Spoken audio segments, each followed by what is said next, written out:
Shalom saudara pendengar yang dikasihi Tuhan Yesus Kristus. Selamat siang dan salam sejahtera untuk kita semuanya. Selamat datang kembali di Renungan Rohani pada siang hari ini.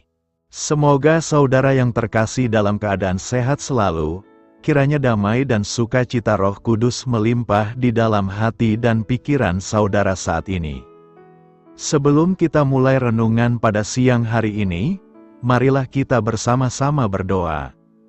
Allah Bapa yang baik dan ajaib, Bapa yang bertahta di kerajaan sorga, Bapa yang kami kenal di dalam Tuhan Yesus Kristus. Terima kasih atas penyertaan yang Tuhan berikan kepada kami atas siang hari yang indah ini. Terima kasih telah memberi kami kesempatan untuk selalu dapat bersyukur atas segala pekerjaan yang kami kerjakan. Maka dari itu, kami mohon kiranya Bapa berkenan menyertai kami selalu di sepanjang hari ini. Terima kasih atas berkat-Mu hingga saat ini kami masih bisa merasakan kebaikan-Mu dan buatlah agar kami selalu mengucap syukur kepada-Mu. Tuhan Yesus Kristus, terima kasih pada saat ini kami masih bisa bekerja. Tuhan, saat ini kami akan memulai pekerjaan kami. Berkatilah pekerjaan ini dan sertailah sepanjang kami selama bekerja pada hari ini, agar menjadi berkat bagi kami, bagi keluarga kami dan juga tempat kami bekerja. Berkati seluruhnya di siang hari ini, agar berjalan dengan baik, dan menjadi berkat untuk kami jalani bersama dengan anak Tuhan yang lainnya. Dalam nama Tuhan Yesus, kami berdoa. Amin. Sahabat pendengar renungan saudara rohani, bacaan renungan dan ayat emas Alkitab renungan kita siang hari ini akan kita mulai dari pembacaan nats sebagai berikut. Tetapi siapa yang termasuk orang hidup mempunyai harapan, karena anjing yang hidup lebih baik daripada singa yang mati. Tertulis di dalam kitab Pengkhotbah 9 ayat 4, topik renungan kita hari ini adalah dengan sekuat tenaga. Bacaan kita pada siang ini dapat Anda baca di Alkitab saudara yang terambil dari kitab Pengkhotbah 9 ayat 10 sampai dengan ayat 12 berkata, segala sesuatu yang dijumpai tanganmu untuk dikerjakan, kerjakanlah itu sekuat tenaga, karena tak ada pekerjaan, pertimbangan, pengetahuan dan hikmat dalam dunia orang mati, kemana engkau akan pergi? Lagi aku melihat di bawah matahari bahwa kemenangan perlombaan bukan untuk yang cepat, dan keunggulan perjuangan bukan untuk yang kuat, juga roti bukan untuk yang berhikmat, kekayaan bukan untuk yang cerdas, dan karunia bukan untuk yang cerdik cendekia, karena waktu dan nasib dialami mereka semua. Karena manusia tidak mengetahui waktunya, seperti ikan yang tertangkap dalam jala yang mencelakakan, dan seperti burung yang tertangkap dalam jerat, begitulah anak-anak manusia terjerat pada waktu yang malang, kalau hal itu menimpa mereka secara tiba-tiba. Kata mutiara renungan kita hari ini adalah, apapun juga yang kamu perbuat, perbuatlah dengan segenap hatimu seperti untuk Tuhan dan bukan untuk manusia. Kolose 3 ayat 23. Mari kita mulai renungan siang kita. Mari kita mulai segmen kisah inspiratif.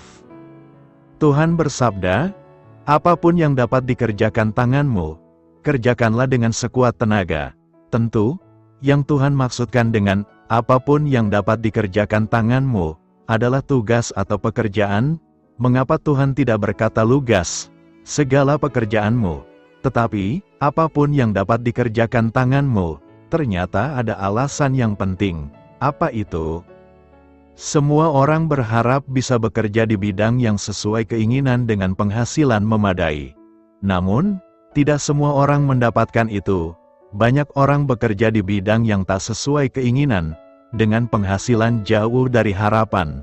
Banyak orang bahkan terpaksa bekerja serabutan, melakukan pekerjaan tak tetap, di bidang yang tak tetap, dengan penghasilan tak tetap juga. Ada pekerjaan yang mapan, ada pula pekerjaan yang tidak mapan.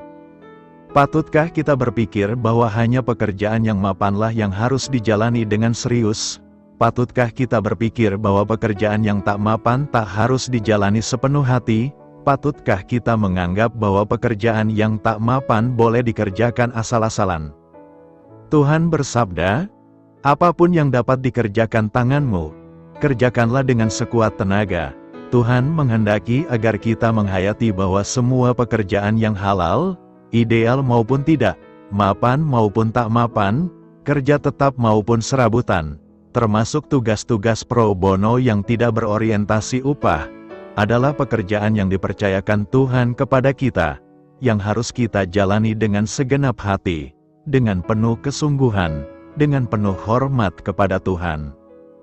Perbuatlah untuk Tuhan. Kolose 3 ayat 23 berkata, "Apapun juga yang kamu perbuat, perbuatlah dengan segenap hatimu seperti untuk Tuhan dan bukan untuk manusia." Semua perbuatan kita bukanlah untuk berpusat pada ketenaran diri. Kita melakukan segalanya hanyalah untuk memuliakan Tuhan. Sebagai manusia ciptaan Allah, kita sejatinya memuliakan Allah dalam segala tindakan dan perbuatan kita. Paulus dalam nas hari ini menasihatkan agar kita melakukan segala sesuatu dengan sepenuh hati, baik itu pekerjaan, pelayanan, studi, hidup berkeluarga, ibadah dan sebagainya, bukan dengan keluh kesah, gerutu, atau persungutan. Di tempat kerja ada saja hal yang kita keluhkan, mulai gaji, job description yang tidak jelas, si bos yang bertindak semena-mena dan sebagainya. Akibatnya kita pun mengerjakan setiap tugas atau pekerjaan kita tidak dengan sepenuh hati, bahkan bersungut-sungut. Begitu juga dalam hal pelayanan, kita pun melakukannya sebagai hal yang rutin, biasa-biasa saja, tanpa semangat. Sesungguhnya Tuhan Yesus telah memberikan teladan bagi umat-Nya bagaimana Ia melakukan segala sesuatu dengan sepenuh hati. Apapun yang menjadi kehendak Bapa dikerjakannya dengan sepenuh hati meski harus melewati segala penderitaan yang hebat, bahkan sampai harus mati di kayu salib. Ada beberapa hal yang hendak kita pelajari dari nas hari ini, yakni: pertama, perbuatan kita tidak ditentukan oleh jabatan yang kita miliki. Berbuat baik dan memuliakan Tuhan tidak ditentukan oleh posisi dan jabatan kita. Dengan kata-kata, apapun juga yang kamu perbuat, agaknya Rasul Paulus menempatkan tekanan bukan kepada kedudukan atau status sosial, bukan pula pada sifat pekerjaan, melainkan pada orang yang melakukan perbuatan itu dan kepada perbuatan itu sendiri. Hal ini membuktikan lagi mengenai kesetaraan yang telah diterima dalam baptisan. Dengan kata apapun segala perbedaan kegiatan, tugas dan pekerjaan sudah tidak memegang peranan prinsipial lagi. Kedua, kita harus buat dengan segenap hati. Apakah seseorang melakukan tugas budak atau tugas tuan tidak lagi menentukan, melainkan yang menentukan adalah apakah orang itu berbuat dengan segenap hati atau tidak. Istilah "dengan segenap hati" berarti bersungguh-sungguh, tanpa pamrih atau pretensi. Dalam kitab Ulangan ungkapan ini dipakai 8 kali untuk mengasihi Tuhan, beribadah kepadanya, mentaati hukum-hukumnya, berbalik kepada Tuhan. Dan Yesus juga mengutip Ulangan 6 ayat 5 untuk menjawab pertanyaan seorang Farisi tentang hukum manakah yang terutama dalam hukum Taurat. Jadi berbuat dengan segenap hati hanya ditujukan kepada Tuhan. Ketiga, melakukan kebaikan seperti untuk Tuhan dan bukan untuk manusia. Ini adalah ajakan yang benar-benar untuk bersungguh-sungguh, yang menuntut keikhlasan tanpa bandingan.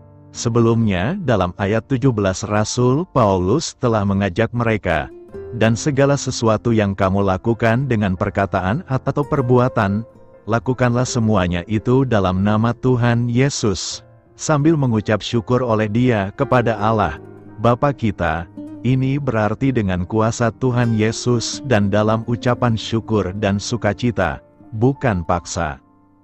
Pekerjaan yang dianggap rendah sekalipun oleh manusia, akan berharga sangat tinggi untuk Tuhan, jika kita melakukannya untuk Tuhan, dan disertai dengan ucapan syukur. Semua yang kita lakukan akan sangat berarti di hadapan-Nya, dan merupakan persembahan yang harum jika kita mempersembahkannya untuk Tuhan. Segala sesuatu yang kita kerjakan adalah baik jika kita lakukan untuk memuliakan Tuhan. Pekerjaan sekecil apapun yang kita peroleh merupakan pemberian yang baik dan sempurna dari Allah, dan itu pantas kita syukuri. Kita berterima kasih atas pemberiannya dengan bekerja sungguh-sungguh dan sebaik mungkin. Semua pekerjaan merupakan berkat luar biasa dari Tuhan, tidak peduli kecil atau besar. Karena itu, lakukanlah yang terbaik, lewat cara kerja kita yang sungguh-sungguh untuk Tuhan. Maka Tuhan dipermuliakan dan kita bisa mengenalkan Yesus kepada mereka yang belum mengenalnya. Penuhilah hatimu dengan perkataan Kristus. Hendaklah perkataan Kristus diam dengan segala kekayaannya di antara kamu, sehingga kamu dengan segala hikmat mengajar dan menegur seorang akan yang lain dan sambil menyanyikan mazmur dan puji-pujian dan nyanyian rohani, kamu mengucap syukur kepada Allah di dalam hatimu. Tuhan menghendaki agar setiap orang percaya tidak hanya sekedar mendengar, membaca atau sekedar mengetahui tentang firman Tuhan, namun ditekankan lebih lanjut, bahwa firman itu dengan segala kekayaannya harus benar-benar tinggal dan menetap di dalam hati setiap orang percaya. Kata, diam, memiliki makna bukan sekedar hafal dan tahu, namun mengandung arti tinggal bersama-sama dan memengaruhi hidup orang tersebut, sehingga hidup orang tersebut dapat memengaruhi orang di sekelilinginya sesuai dengan makna firman tersebut. Bagaimana menyimpan firman perkataan Kristus dengan segala kekayaannya di dalam hati? Paulus sekali lagi menyebutkan dengan segala hikmat. Apakah Paulus memberikan usuk yang nyata? Paulus memakai 3 tindakan untuk menjelaskan kata dengan segala hikmat, yakni mencakup pengajaran, teguran, dan mazmur pujian. Ketiga tindakan ini semuanya tersambung dengan memuji Tuhan. Paulus tidak menjelaskan perbedaan mazmur, pujian-pujian dan nyanyian rohani. Namun titik berat dari ketiganya adalah hati yang sukacita memuji Tuhan. Jadi, hendaklah kita memuji Tuhan, seiring dengan hati yang bersyukur, bermazmur dan memuji Tuhan. Saat bermazmur kita menerima pengajaran dan nasihat teguran. Oleh karena itu, teruslah berjuang agar perkataan Kristus terus berdiam di dalam hidup kita. Mari kita berdoa sejenak. Ya Tuhan Allah Bapa kami, memuji nama-Mu melalui setiap firman-Mu. Amin. Kata-kata bijak kita hari ini, nyanyikanlah nyanyian baru bagi Tuhan dan pujilah Dia dari ujung bumi. Mengapa kita diberitahu bahwa apapun yang kita lakukan, kita harus melakukannya dengan sepenuh hati seperti untuk Tuhan? Orang Kristen adalah wakil Tuhan Yesus Kristus bagi dunia. Orang lain memperhatikan hidup kita untuk melihat bagaimana kita berperilaku. Karena alasan ini, Rasul Paulus memberitahu kita, apapun juga yang kamu perbuat, perbuatlah dengan segenap hatimu seperti untuk Tuhan dan bukan untuk manusia. Konteks pernyataan ini sesuai dengan ajaran Paulus tentang hidup kudus dalam hubungan rumah tangga. Dalam bagian ini, Paulus memberikan instruksi kepada suami dan istri, orang tua dan anak-anak, serta hamba dan majikan tentang cara melaksanakan tanggung jawab dan interaksi bersama mereka. Sebelum ini, Paulus menyatakan, apapun yang kamu lakukan atau katakan, lakukanlah itu sebagai wakil Tuhan Yesus, sambil mengucap syukur melalui Dia kepada Allah, Bapa kita. Paulus memberikan perhatian ekstra pada hubungan antara hamba dan majikan, yang dalam budaya saat ini secara langsung berkorelasi dengan hubungan antara karyawan dan majikan. Kita dapat menerapkan ajaran ini dengan tepat di tempat kerja dengan menyisipkan kata karyawan untuk hamba atau budak, dan kata majikan untuk tuan. Misalnya, karyawan, taatilah, majikan, duniawimu dalam segala hal yang kamu lakukan. Berusahalah untuk menyenangkan mereka setiap waktu, bukan hanya ketika mereka melihat kamu. Layani mereka dengan tulus karena takut akan Tuhan. Bekerjalah dengan rela dalam apapun yang kamu lakukan, seolah-olah kamu bekerja untuk Tuhan dan bukan untuk manusia. Ingatlah bahwa Tuhan akan memberikan bagian yang ditentukan bagimu sebagai upah, dan bahwa Tuhan yang kamu layani adalah Kristus. Tetapi jika kamu berbuat jahat, kamu akan menerima balasan atas kejahatan yang telah kamu lakukan, karena Allah tidak pilih kasih. Majikan, berlaku adil dan jujurlah terhadap karyawan kamu. Ingatlah bahwa kamu juga mempunyai Tuhan di surga.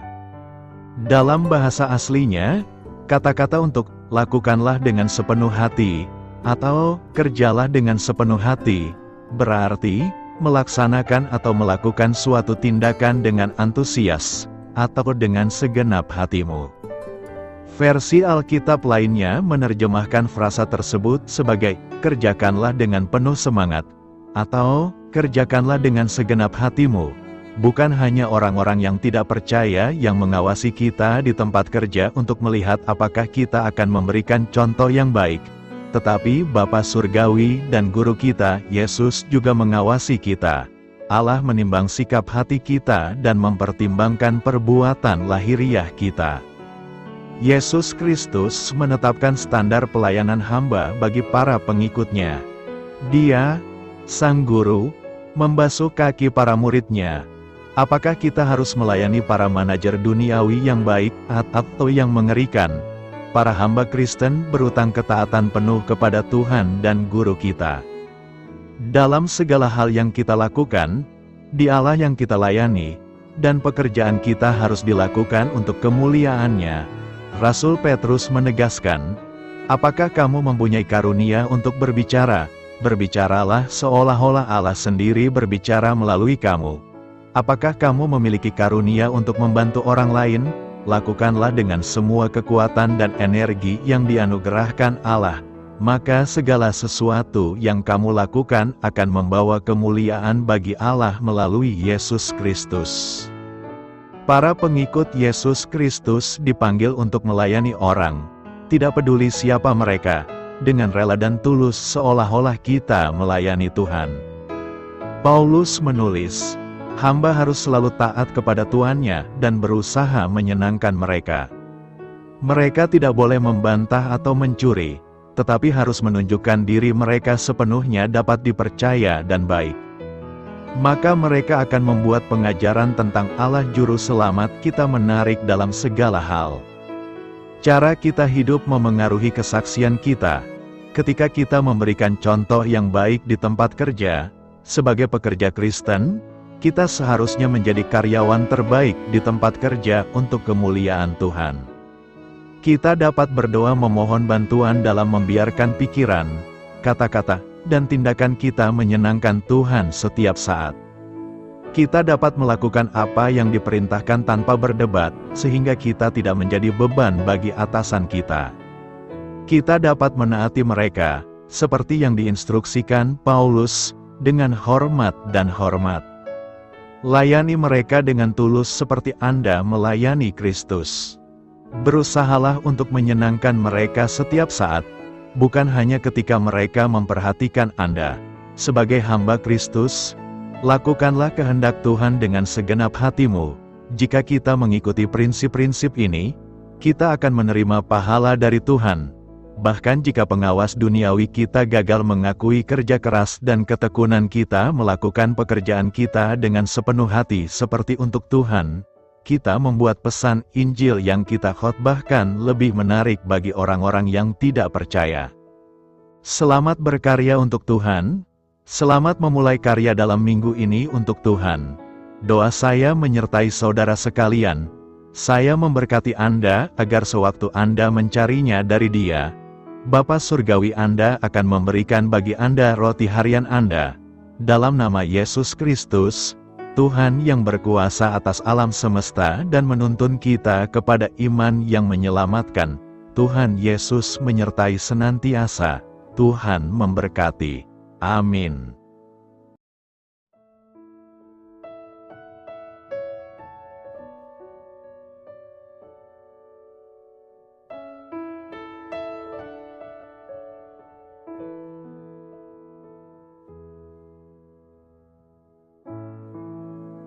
Demikianlah renungan firman Tuhan pada siang hari ini.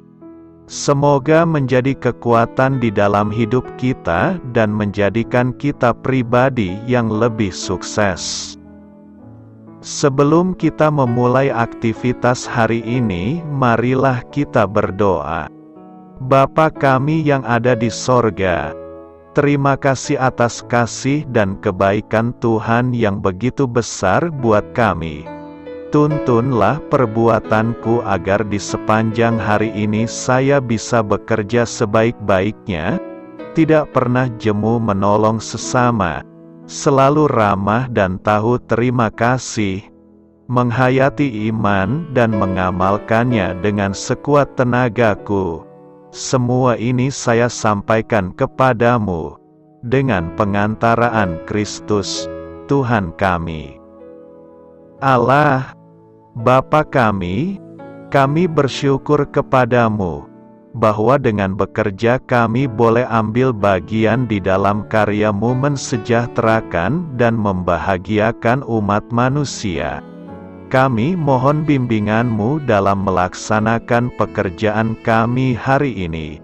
Bimbinglah kami agar sanggup bekerja dengan semangat kasih, dengan riang, rajin dan jujur. Terima kasih, Tuhan. Amin. Dalam nama Tuhan Yesus Kristus Tuhan dan Juru Selamat kami, Bapa kami yang baik, kami mengucap syukur dan berdoa. Amin. Biarlah firman Tuhan menjadi pengingat untuk kita semua, bahwa tuntunan dari Roh Kudus akan selalu memberi jalan keluar bagi setiap permasalahan hidup kita, dan memberi kedamaian di hati kita. Amin. Sampai jumpa di renungan siang saudara rohani berikutnya. Shalom.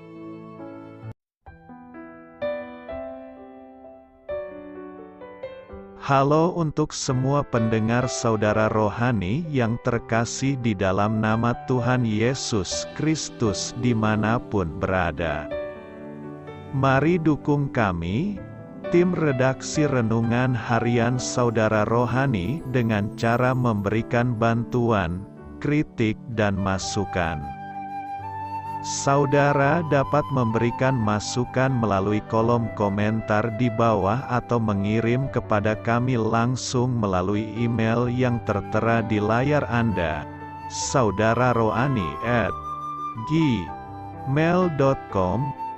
Jika saudara terberkati melalui renungan ini, saudara dapat mendoakan kami dan memberikan bantuan lainnya dengan mengirim email kepada kami. Saya berdoa agar saudara sekalian bahagia dan sehat selalu. Amin.